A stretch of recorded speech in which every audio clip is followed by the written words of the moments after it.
오늘은 아가서 3장 6절 말씀부터 보도록 하겠습니다. 6절 말씀 읽겠습니다. 몰약과 유향과 상인의 여러 가지 향품으로 향내 풍기며 연기 기둥처럼 거친 들에서 오는 자가 누구인가? 우리말 성경에 이렇게 나와 있네요. 연기가 기둥처럼 올라가듯이 상인들이 가져온 모든 향품들로 만든 몰약과 유향의 향기를 흩날리며 저 거친 들에서 올라오는 이 사람은 누구입니까? 자, 저희 한 절만 보면 정말 이게 해석하기 참 어려운 구절이라는 것을 금방 알 수가 있을 것입니다. 우리가 이 깊은 뜻을 다 알지 못한다 할지라도 이제까지 해석해 온 것을 통해서 조금이라도 더 접근해 보기를 바랍니다. 무엇보다도 이 모습부터 나오는 장면은 다 뭡니까? 결혼 행진을 보여준다 하는 것입니다. 이 아가서에서 가장 흥미로운 장면을 기록하고 있는 단락이다. 이렇게 말하기도 합니다. 우리가 앞서 봤던 1절에서 5절까지가 여자가 꿈속에서 자신의 연인을 찾아서 헤매다녔잖아요. 그래서 마침내 찾아서 자기 어머니의 방으로 데려오는 그 장면을 묘사하지 않았습니까? 6절부터 11절도 꿈속에서 벌어지는 이야기처럼 이렇게 묘사되어 있다. 일반적으로 이렇게 해석을 합니다. 이 장면은 아가서에 나오는 예수님에 대한 네 번째 계시로 보기로 하죠. 또 상징적으로 해석했을 때, 즉 예수님은 신부에게 자신을 안전한 구원자로 그렇게 계시하는 장면이 나옵니다. 그분만이 안전하시다 하는 것이 강조되는 그런 장면이 전개되고 있는 거예요. 즉, 이 타락한 세상, 또 거친 광야, 이렇게들 표현하지 않습니까? 이 같은 곳에서 우리를 인도하시는 그런 안전하신 분, 그분의 계시를 듣게 되는 곳이 바로 이곳이다 하는 것이죠. 그러나 이럼에도 불구하고 우리가 아무 어려움이 없다는 것을 의미하지는 않습니다. 이 말씀은 우리가 하나님께 순종하고 또한 감사하고 또 신뢰하고 이러는 가운데 이 어려움에도 성숙해 나가는 그런 장면을 보여준다고 할 수 있죠. 성숙은 우리가 십자가를 함께 질 때, 통과할 때 나타나는 거라고 했습니다. 그러니까 그러기 위해서는 어떻게 돼요? 십자가를 꽉 붙잡아야 되죠. 이 연인으로 보면 이 여인을 꽉 붙잡아야 된다 하는 것이 어떤 상황이 있어. 여러분도 마찬가지예요. 이 아침에도 다시 바짝 주님께 엎드리면서 주님 나를 붙잡아 주십시오. 이런 기도로 시작하시기 바랍니다. 우리가 새벽기도 집에서 할 때는 보통 아주 엎드려서 기도하기 제일 좋은 시간이라고 여겨집니다. 요즘같이 교회 가기 어려울 때는 이와 같은 방법으로 주님과 더 친밀해질 수 있을 것입니다. 자, 이 가운데 어떤 얘기가 나옵니까? 아주 중요한 말씀들이 나오죠. 몰약과 유향을 포함한 각종 향신료로 짙은 향기를 풍기며 오는 모습이 마치 연기 기둥 같다. 여러분 한번 상상해 보세요. 이게 뭘 의미할까요? 먼저 끝에 연기 기둥이라는 말이 나오죠. 연기 기둥. 향이 올라간다. 이건 우리가 많이 배웠죠. 바로 기도죠. 위로 올라가는 기도. 기도만이 우리의 속박을 풀 수가 있는 거예요. 모든 이 땅에서 잡혀져 있는 그런 굴레로부터 자유롭게 되는 것. 그러면 올라가야 되죠. 그죠? 그건 하나님의 기름 부으심이 있기를 원하시는 분은 기도의 자리로 나가야 돼요. 그것이 성취되는 것이 바로 기도의 자리가 된다 하는 것이. 데살로니가서나 요한계시록에 나오는 그런 계시의 모습이 이런 계시를 통해서 나타나잖아요. 똑같은 상황 가운데도 있을 수 있는 것이죠. 여기서는 하나님의 영광 가운데 하늘로 올라가신 예수님의 모습을 연기 기둥으로 이렇게 나타나고 있는 것이죠. 여기서 하나님의 임재가 나타나는 것을 표현했습니다.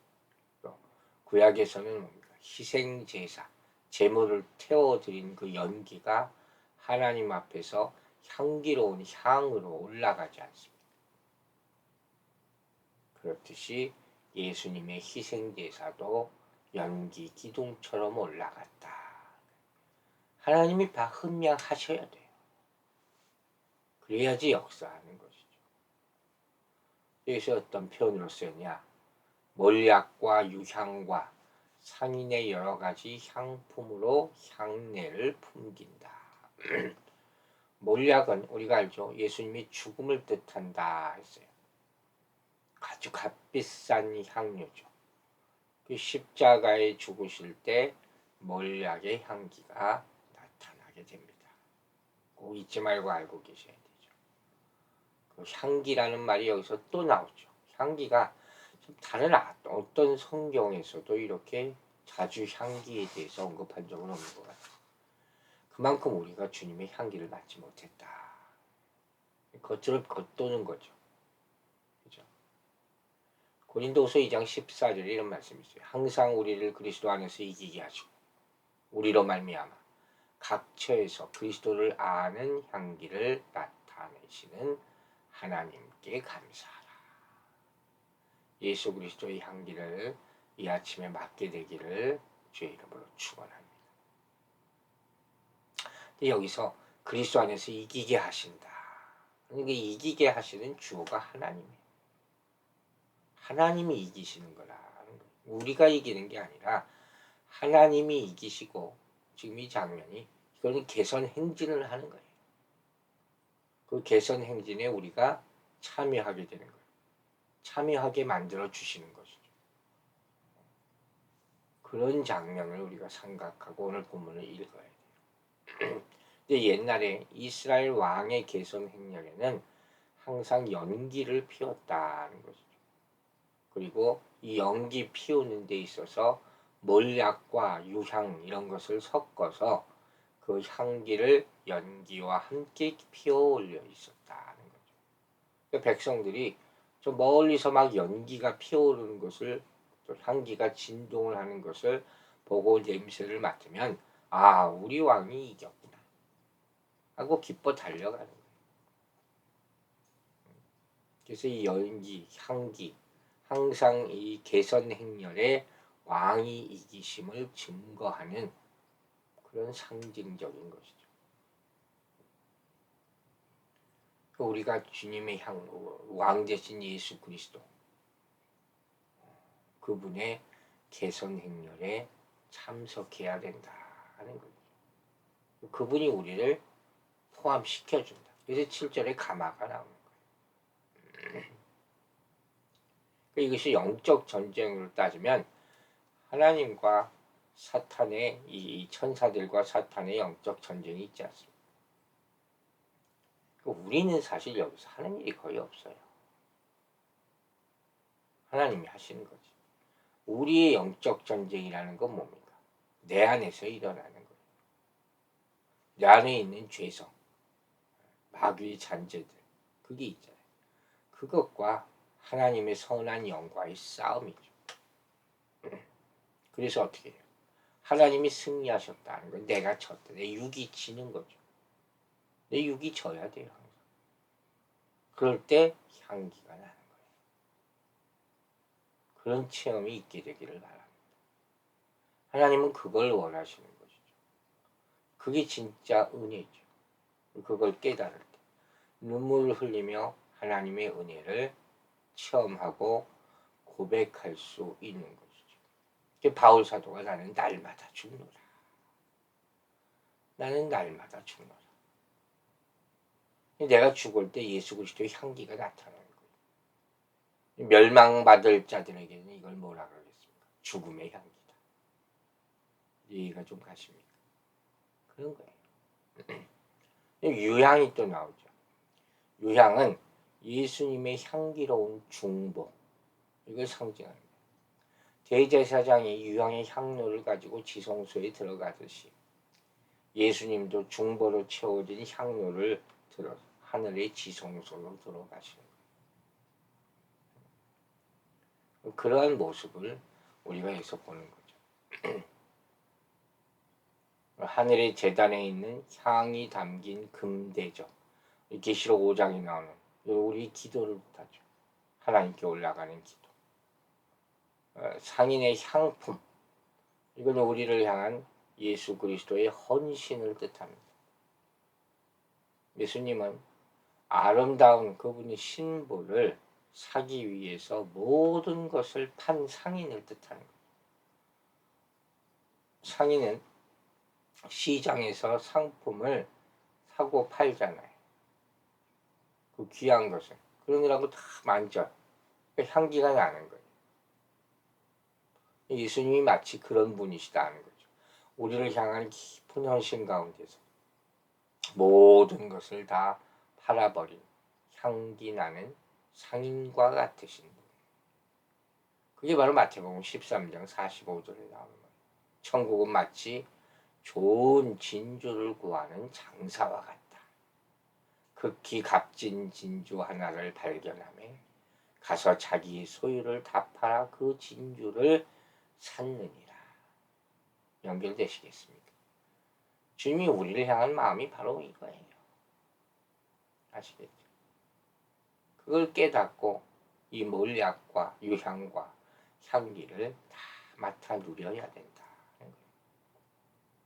이게 바로 십자가 사건이죠. 십자가 위에서 다 일어났습니다. 예수님이 우리를 사기 위해서 죄값을, 그죠? 그 치르기 위해서 이처럼 고난을 당하십니다. 그분이 얼마나 우리를 사랑하시는지, 우리 얼마나 아끼고 보호하기를 원하시는지, 바로 그분의 성육신과 죽음이 그분의 마음 가운데 우리가 있었음을 증명하는 사건이죠. 그분의 죽음, 몰약, 중보, 유향, 이것으로 우리를 보호하시는 거예요. 우리는 그분이 우리를 향해 너무 헌신되었다. 그 상인의 향품, 그것을 깨달아야 된다 하는 것이죠. 여기 나온 이 사람, 바로 영적인 해석을 하면 예수님을 나타내는 성령님이다. 이렇게들 해석을 합니다. 성령님이 지금 예루살렘의 딸들에게 메시지를 주고 계신 것이다 하는 거예요.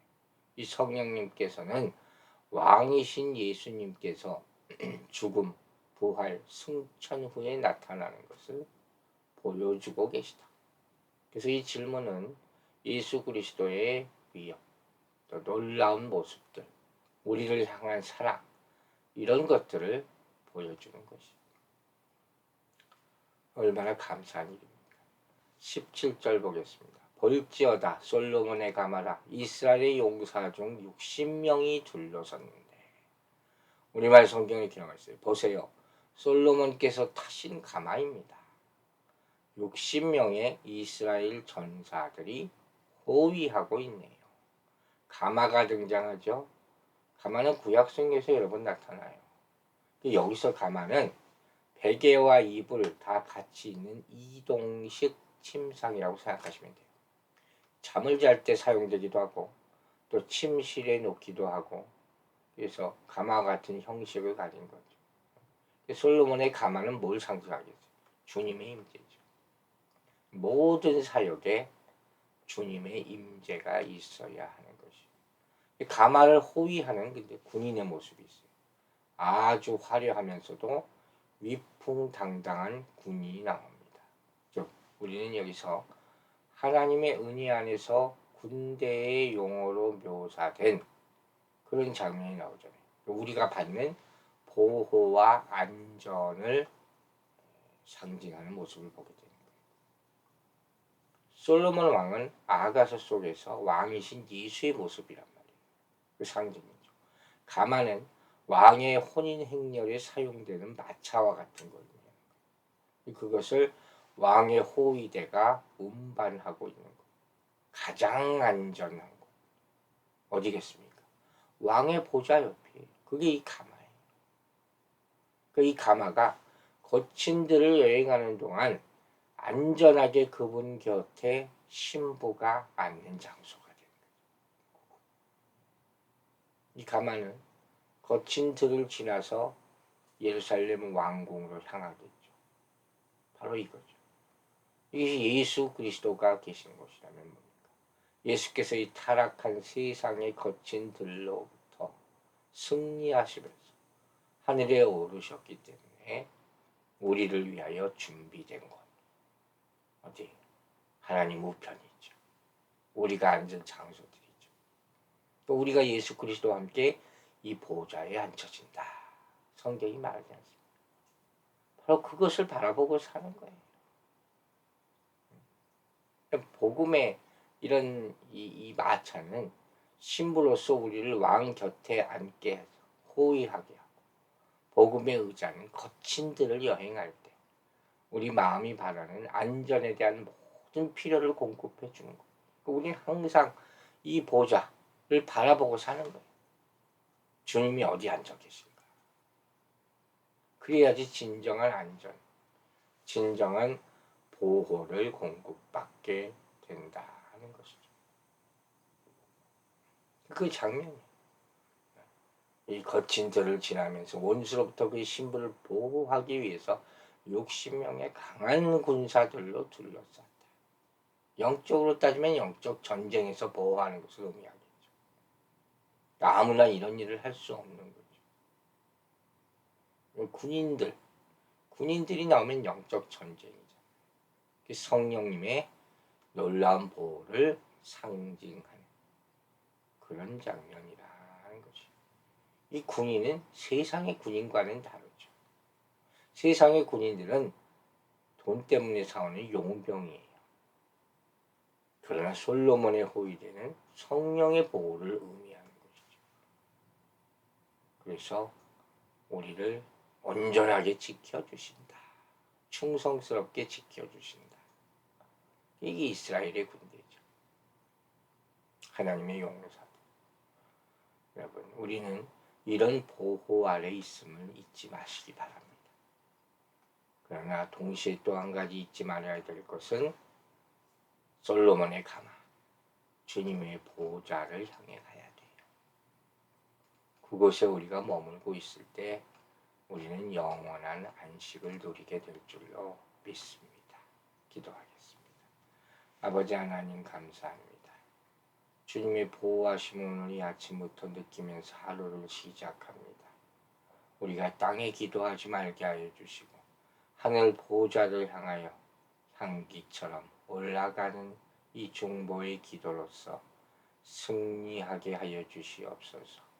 영으로 주님과 통하는 이 순간 우리가 보호받고 있음을 체험하게 될 줄로 믿습니다.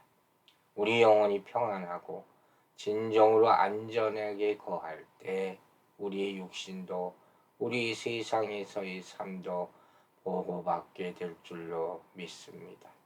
다른 곳에서 헤매는 일이 더 이상 없게 하여 주시고 갈팡질팡하고 의심하고 방황하지 말게 하여 주시고 특별히 생명 되신 예수 그리스도를 버리지 않도록 항상 주님께 예배드리는 것을 인생의 가장 중요한 것으로 여기고 타협하지 않고 핑계대지 않고 주의 전으로 나오는 우리 모습들 되게 하여 주시옵소서. 오늘 하루도 연약한 심령들을 기억하여 보호하여 주시기를 또 기도합니다. 그들이 하나님 앞에 강건해질 수 있도록 말씀으로 채워주시고 어떤 두려움도 이겨내고 또한 질병을 고치시는 주님의 능력 가운데 살게 하여 주시옵소서. 경제적으로 어려움이 많은 그런 분들도 이 땅에 많이 있습니다. 이 어려운 시절을 잘 극복하게 하여 주시고 더 필요한 것을 주님께서 직접 공급해 주심을 체험하게 함으로 말미암아 세상의 욕심 가운데 살지 말고 하나님의 은혜 가운데 사는 하루가 되게 하여 주시옵소서. 오로지 하나님의 긍휼과 하나님의 은혜와 주의 보호자를 향한 우리의 마음이 하나 되는 체험이 있는 하루가 되기를 원하오며 예수 그리스도의 이름으로 기도했습니다. 아멘.